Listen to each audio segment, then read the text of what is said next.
Hello, my friends. In some ways, this is the most challenging and important video I've ever attempted. Please be patient as I try to walk through these concepts. I've been having this discussion with students for the past 20 years, and it's only become more relevant with the explosion of spiritual teachers all over the internet. I started meditation and various energetic practices at quite a young age. While I am very grateful for my path and for the instructors who helped me learn, I did suffer from a surprising number of problems directly related to the methods. Insomnia, migraines, panic attacks and anxiety, delusions, emotional dissociation, and even loss of memory. It's these kinds of severe side effects that I'd like to address. Only years of specific training have healed the damage I created by playing with fire.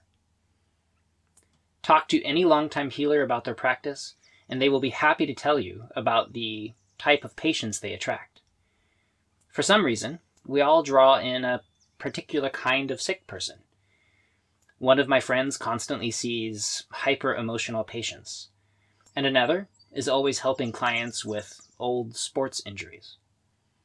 It's how we develop an accidental clinical specialization. And when I started giving treatments many years ago, I had hoped to specialize in migraine and sciatica treatment. But can you guess who keeps showing up in my clinic? Yes, indeed. Hundreds of people who have been badly damaged by incorrect meditation, Qigong, and yogic practice. You can understand why I moved from Costa Rica to this monastery with Master Zhicheng to learn a safer training system. There are far too many harmful techniques in circulation, and the impact on the health of our community has been disastrous. Usually I would only share the nourishing techniques and stay silent about the damaging ones being passed around online. It's important to avoid speaking negatively about other teachers and methods. However, I hear people refer to alarming side effects as though they are positive signs of change, and it's harmful, and I feel compelled to point out the error. Just this week, I listened to a famous meditation teacher, and he taught that it's common for meditators to begin experiencing terrible headaches, sleeplessness, extreme emotional swings, delusional thoughts, and even epileptic-style seizures. He implies that these are signposts along the correct path toward enlightenment, that you must become sick before you can become well, and I've heard this insanity countless times. People will come to my clinic and describe rashes and swellings throughout their body, saying that they're moving their energy well. Some will describe hearing voices, manic episodes, and hallucinations as proof of a rising spiritual level. Listen to the most famous instructors, and you'll hear how their own awakening experience nearly killed them. It left them homeless, destroyed their family life, or ruined their job. One of my favorite instructors even bragged about visiting mental hospitals to retrieve his students. None of this is healthy or necessary, and there are safer and more effective ways to train. We emphasize the importance of stillness, gentleness, and release as foundations for practice. They will help prevent the scary symptoms and to build a better foundation for cultivation. The tendencies that lead to damage are impatience, emotional shortcuts, forcefulness, control, egoic ambition, exhaustion, and repression. We seem to believe that we really need to feel the changes for them to become authentic. And too often, we push our training until intense heat, significant movement, visions, or other wild experiences occur. Unfortunately, This is like turning up the voltage passing through an electrical system until it begins to glow red and spit sparks. Sure, you can be confident that it's turned on, but you'll only get burned. Instead, imagine healing and awakening as comfortably and peacefully as falling asleep, as clear and effortless as waking up from a dream. The method as simple as learning how to release a held breath. From my own perspective and experience, this is what our practice should feel like, and my instructors agree. Anything else gets in the way or causes damage. We are returning to our most natural state of being, like releasing water to flow downhill. There's no need to force the water in its flow. It happens entirely on its own. All we need to do is let go of the blockages damming the channel. And then, in the most natural way, the rivers return to the sea. Please understand that there will be painful stages throughout awakening. For instance, there will likely be significant discomfort in facing the truth of your past, reconciling your choices, and healing the damage you find in the present moment. This requires seeing things clearly, being vulnerable to the people in your life, and acting through wisdom and love. Such clarity and open-heartedness will grow from settling and releasing, not from stirring up emotions and gripping tighter onto ideas. People also feel uncomfortable when they begin noticing the areas of their bodies that have been ignored and the feelings that have been repressed. Restoration requires relaxed, mindful attention that only results from grounding and anchoring the chi. Obviously, this process of healing and integration can indeed be ugly and filled with things you want to avoid looking at. Remember that the transformation can be guided gently and skillfully without generating further harm. Find a qualified master to help, and seek a doctor or a therapist for severe problems that come to the surface. We all need help, and none of us do this alone. All too often, people feel that generating explosive change and tearing open old wounds is somehow more satisfying. They subconsciously believe that if it doesn't hurt, it's not working. They cannot imagine that something nourishing and wholesome can be effective. We've heard the lie, no pain, no gain, too many times to allow life to become simple and relaxed. Take your time with this process. Don't be in a hurry. This quality of unhurried patience is another sign of good practice. All deep healing occurs at the speed of nature. Genuine transformation cannot be rushed. Consider people working toward a healthy body weight. Those who lose weight quickly nearly always have a whiplash experience later. Not only do they gain back more weight than they had before, but they damage their health. Alternatively, someone who slowly cultivates a healthy body weight finds it easier to maintain. It's the same as gaining insight during meditation. Patient steps toward a greater understanding of your life take time and integration. Otherwise, every child would simply read a book of wisdom and become a sage. Or we would force them to acknowledge their mortality in primary school. Neither of these would help. There is a proper timing to all stages of evolution. Every path toward personal growth must follow this gentle pathway, or risk becoming dangerous and misleading. For illustration, I'll share a few stories from close friends. A buddy of mine hoped meditation would help his terrible anxiety, and, well, it did. He had moments of chi settling and depth of insight into his experiences. However, he didn't learn how to relax his mind before concentration practice. He only knew how to tightly grip his attention and squeeze his mind to remain focused. And the result? Terrible headaches that became worse with every meditation session. He had to give up practice for long periods to avoid feeling like his head would explode. And obviously, this pain only made his anxiety worse. He recently told me that he could enjoy meditation again by sitting comfortably and letting go of expectations and control. And this relaxation of intent is primary in our training system and avoids these imbalances. Learning to settle the mind and to pay careful attention is essential. Only then can we gain insight from our experiences. With time, this clarity will deepen into self-knowledge and develop embodied wisdom.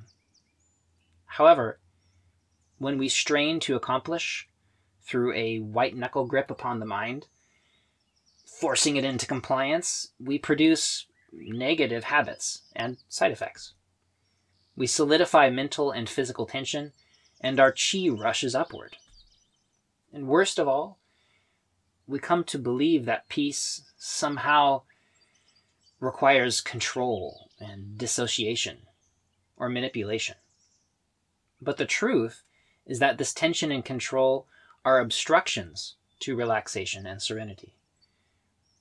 Instead, we learn that stillness results from the release of tension. Stillness is the complete disinhibition and an allowance of free flow. This form of practice allows awareness to rest upon the object of your meditation effortlessly. The body can soften, your chi can settle. And this is far more healthy for your practice. Another long-term friend struggled with mild depression throughout life.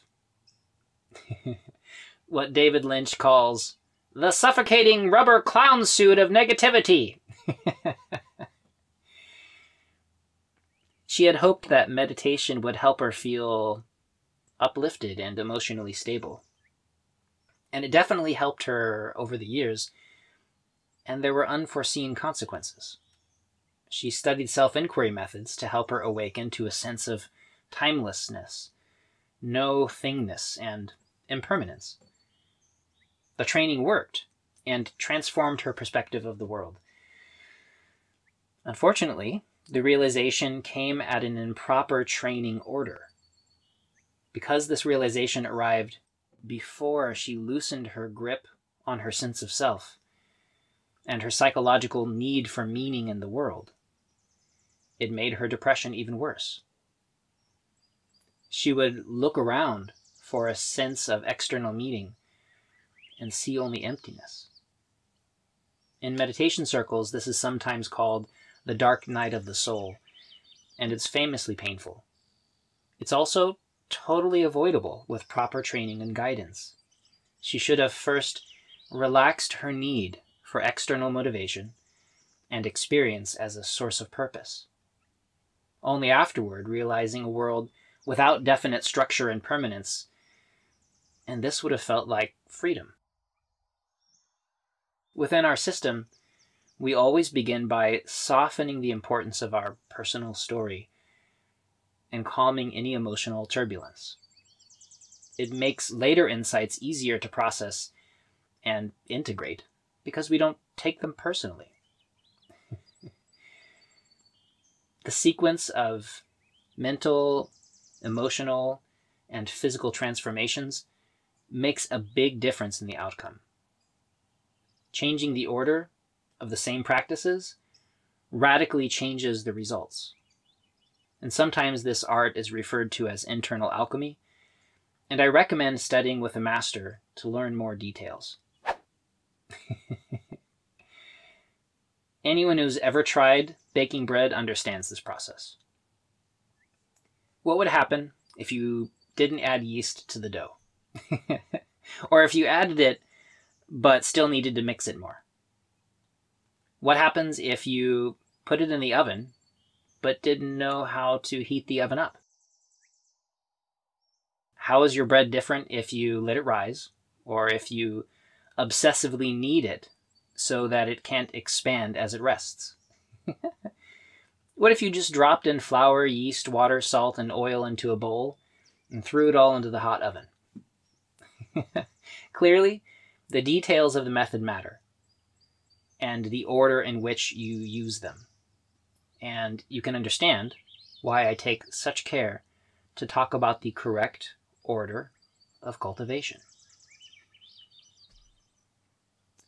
When I first began clinical work, I helped a man with profound paralysis along one side of his body.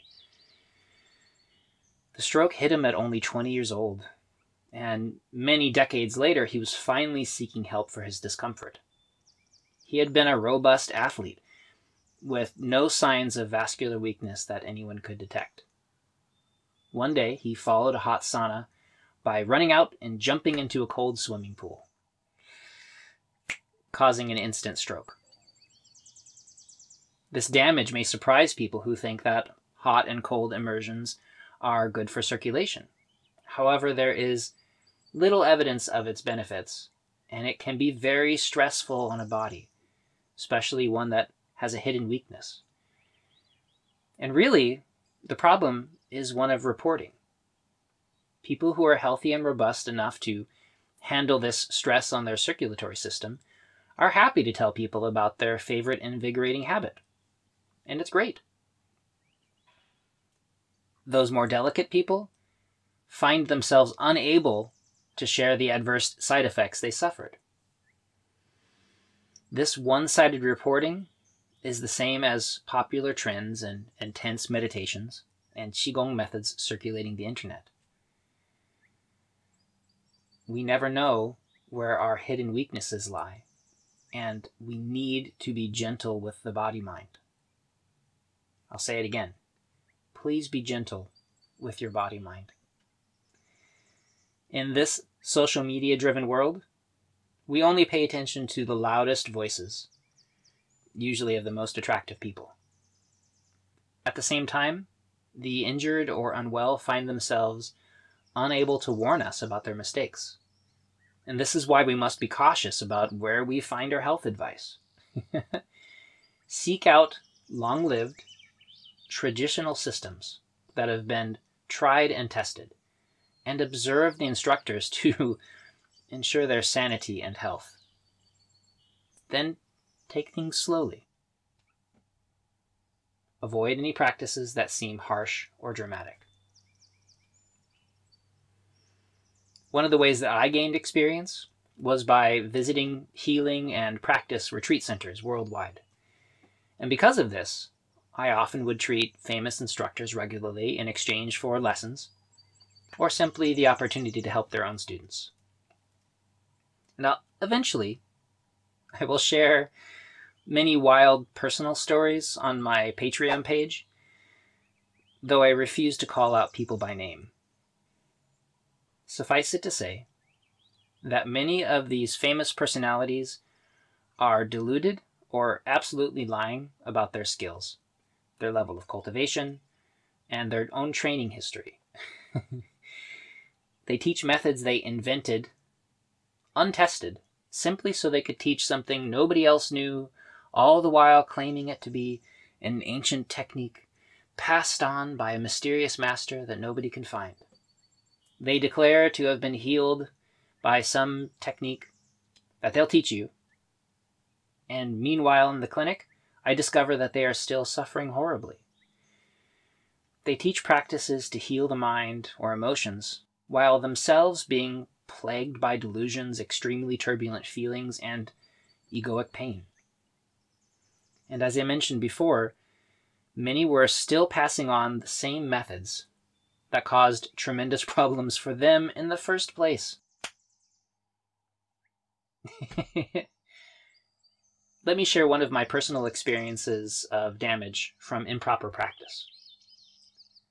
As many of you know, I was a very sickly kid with several mental and emotional difficulties. Plenty of unscrupulous or confused teachers were happy to tell me what I wanted to hear about healing, strength, and knowledge. I was told to read books filled with ancient wisdom, most of which turned out to be complete fiction. They told me to eat a certain way, which only made me more ill. They gave me practices that only caused me to be weaker and more likely to be injured. For instance, one trainer gave me a Qigong method to help me with the constant fatigue I'd been experiencing since childhood. I would have to leave classes as a kid to go and lie down in the nursing office, and then again when I got home from school. Did the host of doctors and teachers ask me about my terrible insomnia, anxiety, and disordered eating? No, not one. Eventually, someone taught me a technique to energize my body and mind when exhausted. And this is where the problems began. I didn't understand the mechanism, but I used this method to force my energy upward, to feel awake.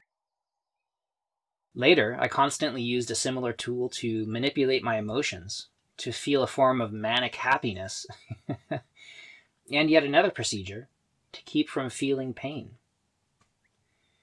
What was the result of this misuse? I became deeply exhausted because you cannot replace sleep with a stimulant. My emotional life became a mess because I'd only learned to repress feelings instead of resolving them. And I suffered significant physical damage because I ignored every warning my body gave me during martial training. Yet these are the kinds of methods taught to students seeking healing.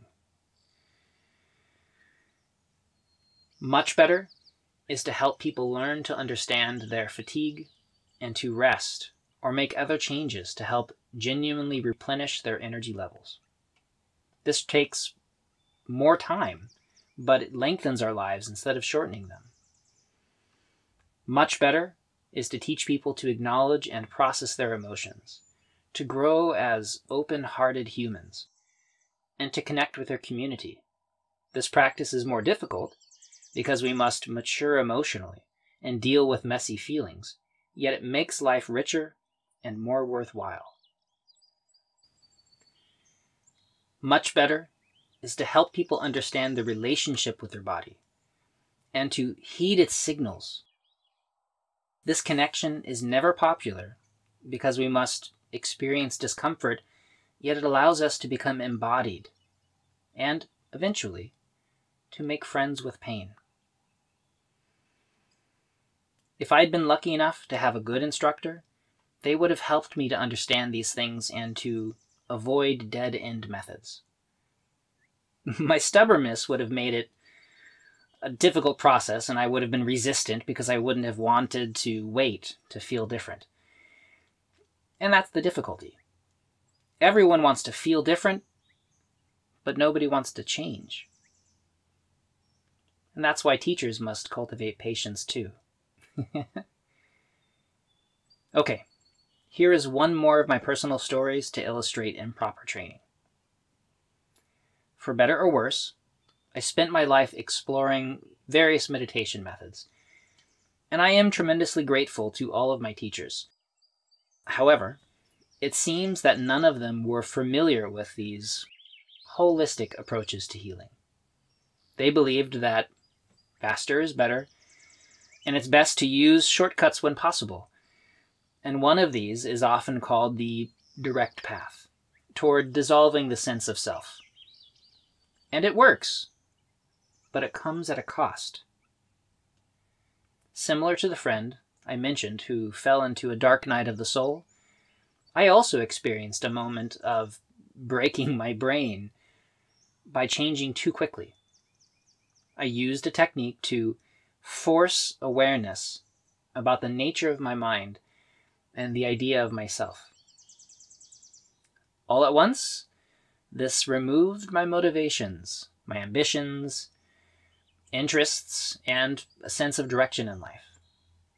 This is because these things were built upon my dreams and thoughts about who I'd hoped to become, which suddenly vanished. And this emptiness left me unable to understand my own experience or how to live. I spent months just staring at a wall or sitting under a tree with a silly smile on my face.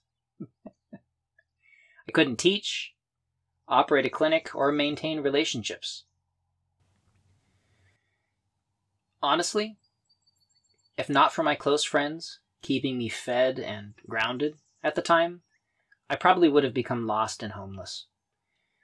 And this is a tremendously familiar story among teachers worldwide, yet it's totally unnecessary.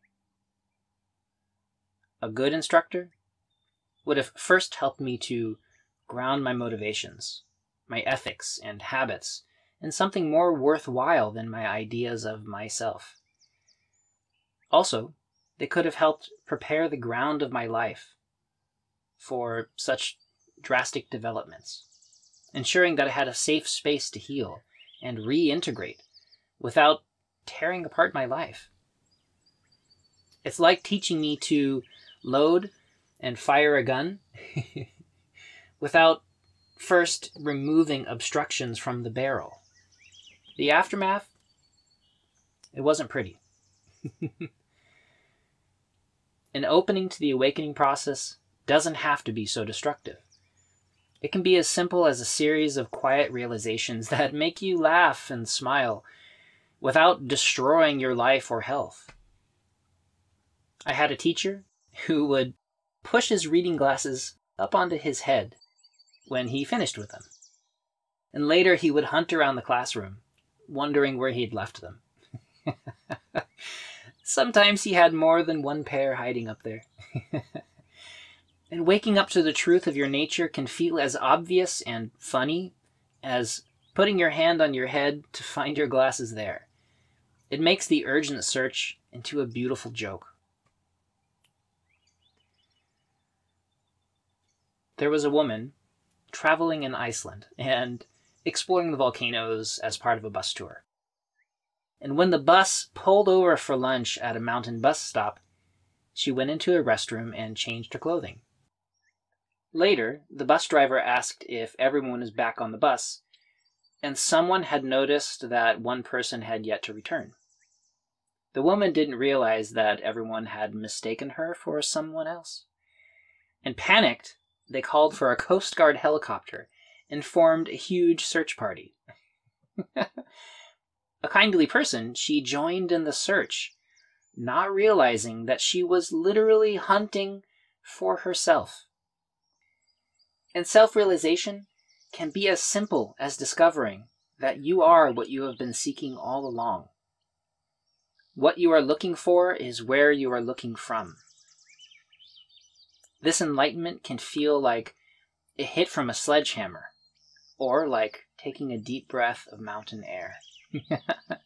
The difference is in how the understanding is approached, and our system seeks to prepare the body-mind to adjust easily and comfortably. So what's next? If you're following the system as we've laid it out, this should provide stable mental and physical expansion and healing without side effects. You might also seek out a master to help answer questions personal to your experience. A doctor or therapist can help you with any severe issues that arise from improper practice. For those of you who have found yourselves with strange symptoms that get stronger as you train, please stop and seek help from an expert. Internal methods are strong medicine, and all strong medicine must be used appropriately to avoid becoming poison. And your homework? If you haven't developed any damage from meditation, Qigong, or yoga, please continue being cautious and gentle with your practices. Simply recognizing the possibility of damage might be enough to keep you safe. This is my hope and the reason I'm sharing this lesson. However, if you're someone who has developed damage to your body-mind from practicing things supposed to help you, Please know that you're not alone. It is all too common, and hopefully we can work together to make things a little safer in our community.